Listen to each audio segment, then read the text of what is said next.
No Man's Sky is a game that lets you play with freedom. It gives you the option to make it as difficult or as easy as you like. There are several modes you can choose from in No Man's Sky, as well as creating your own, which allow you to experience the game in different ways. Coming onto the game, we go into play as it loads up, and we go on to new game. This is going to give us a bunch of options here. The first one we have is normal mode, and this is the mode that came out with the initial release of the game back in August 2016. It is labelled as a chill exploration experience. It's the original gameplay style, regular difficulty, standard tech and standard building costs. If you die in normal mode, it involves you returning to the location of death to retrieve your lost inventory items. If the player dies in space, they must retrieve it with their ship. If the player dies on foot, they must return planet-side to location and retrieve their items.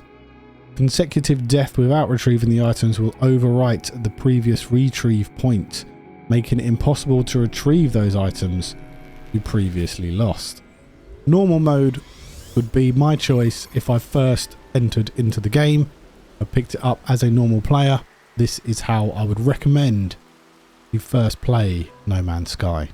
It offers the original experience and helps you learn the game, because you're going to need help, as there is so much to learn, so much to discover. Next we have relaxed mode. This provides an accessible laid-back experience for No Man's Sky, perfect for players who want to experience all facets of gameplay, story, survival and combat with reduced danger and minimal grind. This is so relaxed that life support is disabled in this mode. If you really can't get to grips with the normal mode in No Man's Sky, relaxed will probably be the best one for you. Next up we have survival mode. This mode of play provides a more challenging survival experience. The player is expected to survive with limited resources, increased hazards and stronger, more aggressive enemies. Your starship is located some distance away from your spawn point in survival mode, and you'll need to be careful with resource management, as everything costs just that little bit more, and hazards will injure you more, and so will the sentinels be more aggressive. Death in survival mode results in loss of your current inventory, whether in ship or on foot. If you die in your ship, you respawn on the nearest planet, a brief distance from your crashed ship. All inventory items on the ship are lost, and one or more components must be repaired. This is the current mode I use in my current save for creating videos and generally just having fun, but I am an experienced player. If you're looking for that bit more of a challenge from No Man's Sky than normal and especially relaxed, survival would be the one for you. Creative mode is a more relaxed version with the ability to explore and create freely. The player is allowed to indulge their creativity and construction skills in nearly risk-free environment. You start right next to your starship and nothing is broken. You have all blueprints and construction blueprints as well, and you can literally start creating everything for free. Once you put down your base computer, you still have to go into it and make sure you claim your base, and then you have the ability to build whatever you like, free of cost, free of any building materials, and it is a great way to learn how to build in No Man's Sky, where to place things, how to use the building mechanics, and how to go about building your bases in your main saves depending on what other mode you are using. Rechargeable technology such as engines and mining beams can be recharged simply by clicking on them in your inventory. The player's shields, hazard protection, life support and oxygen supply will never run out.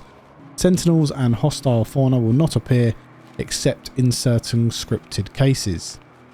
It is important to note in creative mode, trophies and achievements will not unlock. There are a couple of other modes here which are hidden within the custom selection. We'll go through custom selection in detail in a moment, but first let's go through those hidden modes that are within the custom section, one of them being Permadeath mode. If we have a look at our custom options here, we have a difficulty preset at the top.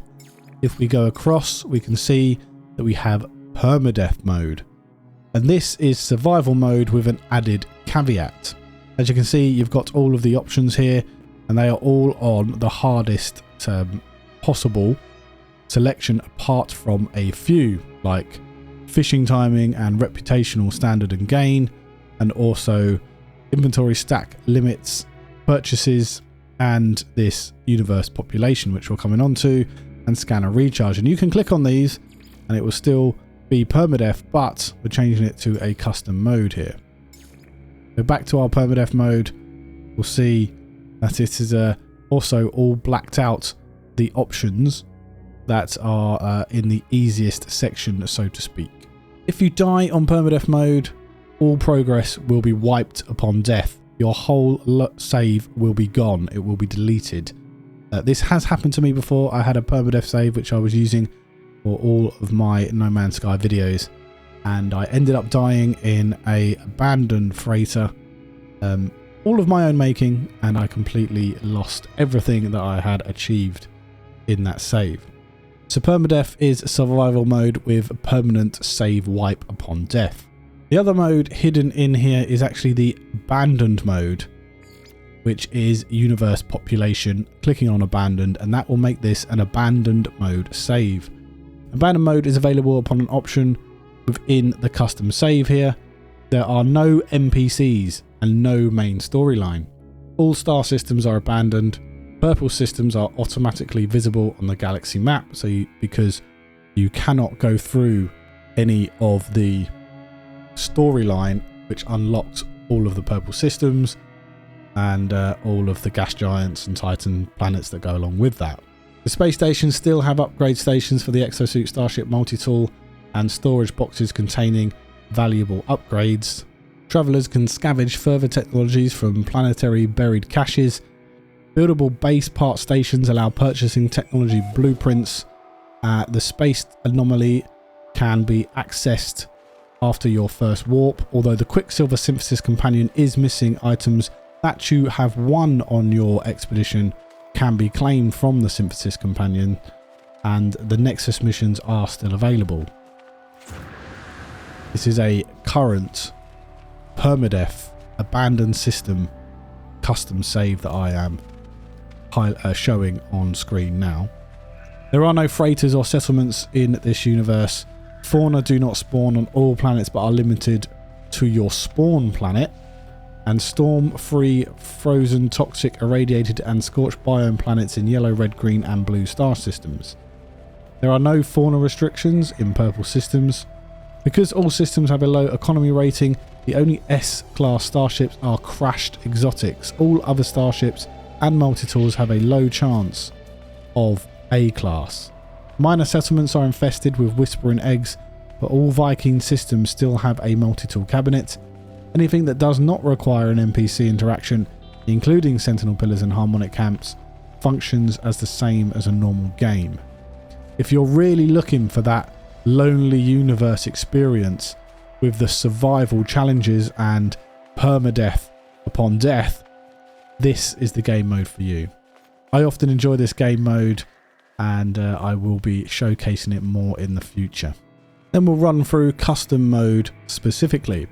As you can see, you can change the difficulty level via changing the difficulty preset from one of the normal modes, whether that's normal, creative, relaxed, survival, permadeath. Of course, abandoned, you can do that with any of these added modes. So if I was on normal there, I click abandoned, yes it says custom, but it's a normal abandoned universe. The same if you're on creative, you could also do that abandoned if you really wanted to.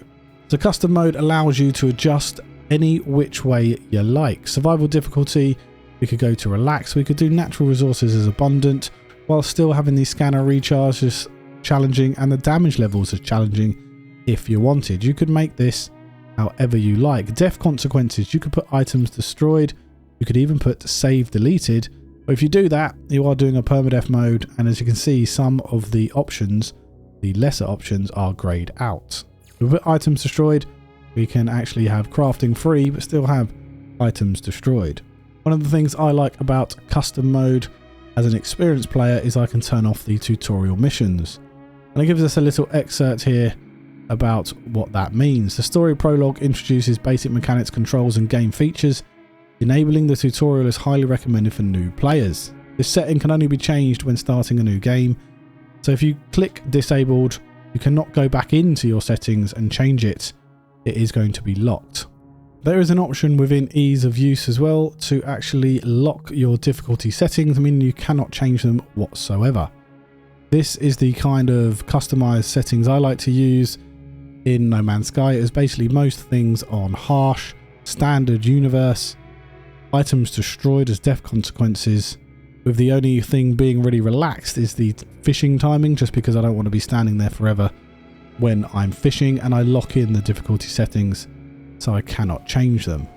I've created a permadeath save here, and if we go into options we can have a look at difficulty, and this is where you would normally change all of your settings in game if you wanted to. And as you can see here, within permadeath mode we can change most of the settings unless I put locked and apply, and we can never change this again. Go to apply here. Look, it no longer gives me the option to actually look at the difficulty. It is stuck on those locked settings. So if you're prone to changing your settings to creative to maybe cheat through the game a little bit, and you want to not give yourself that option or allow yourself to have that option, you can lock your difficulty settings within your save from start or halfway through if you like, and that way you'll never be able to change them again. Last one we want to talk about is the expeditions, and of course that is down here in this right hand corner, and at the moment we have no expedition we can complete. This mode provides a limited time event that starts at a fixed point in the universe. I think we are due an update coming very soon at time of recording, and hopefully it will have an expedition along with it. It allows the No Man's Sky community, each player, to embark on a shared journey. There are two ways to enter an expedition from the home screen here, and there's a new save point in the anomaly, and I have a video about how to start an expedition should one come up and you don't know how to. Each expedition starts a bit differently. They start with different technologies and they start in different ways, but the game mode is normal mode in most expeditions, but in the 7th expedition that was actually in survival mode, so they can change it up every now and then, but generally speaking it's in normal mode. At the end of every expedition there are rewards that you collect that can only be collected by completing that expedition, and you can get them at the Quicksilver Synthesis Companion within the anomaly. So there you go guys, there is all of the modes in No Man's Sky. I hope that it has helped you out in some way if you're new to the game, and I hope that you may have discovered something you didn't know. If there's anything I missed or anything you want to add to the video, please do let me know down in the comments to help other players as well. Hopefully I'll see you in the next video. Hopefully you're enjoying No Man's Sky. Take care out there.